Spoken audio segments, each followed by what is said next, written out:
हजुरहरूलाई दिलु सिक्किम ब्लगमा स्वागत छ।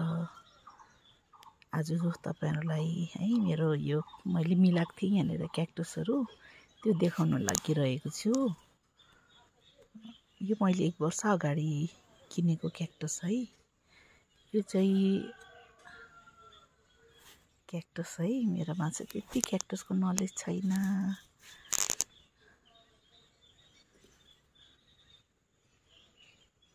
मैले माटो चेन्ज गरेको। मुन क्याक्टस भन्छ, मलाई याद भएन है यो।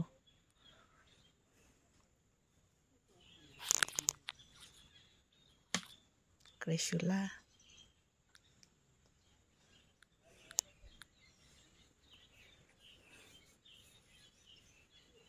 एलोभेरा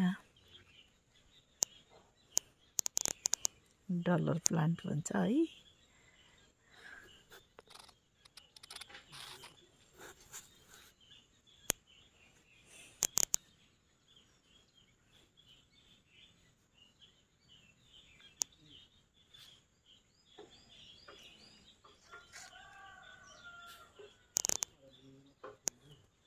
यति बेला चाहिँ साथीहरु यसको माटोहरु चेन्ज गर्नु है, रिपोर्टिङहरु गर्नु यो चाहिँ काम रहेछ।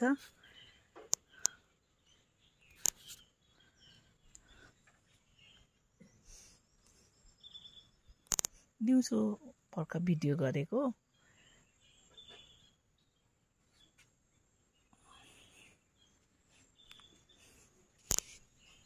क्याक्टसहरु पनि काँडा हुन्छ नि त हो, कतिले नरोट्नु भन्छ, फेरि यति साह्रो राम्रो हुन्छ है। एउटा सिम्पल क्याक्टस हेर्दाखेरि राम्रो हुँदैन, तर त्यो फुल्दाखेरि कति राम्रो हुन्छ है साथीहरु। क्याक्टसको गुण चाहिँ त्यो हुन्छ, फुल्दाखेरि कस्तो राम्रो देख्छ कि।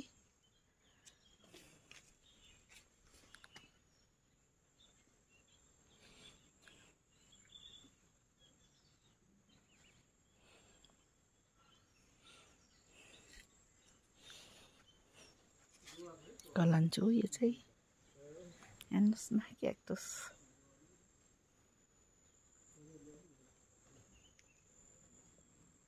यस्तो क्युट, यस्तो मजाले कोपिला लागिरहेको छ।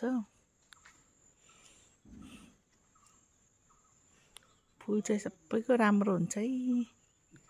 हेर्नुस् न क्याक्टस कस्तो इत्रु छ है, तर कोपिला दिइरहेको छ, मजाको कोपिला दिइरहेको छ। यसरी मेरो प्लान्टहरु यसरी मैले मिलाएको छु।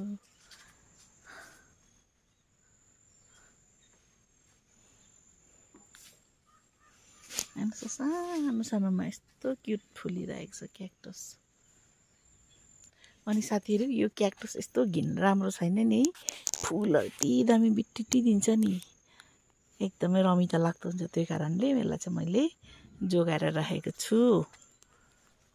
एगेप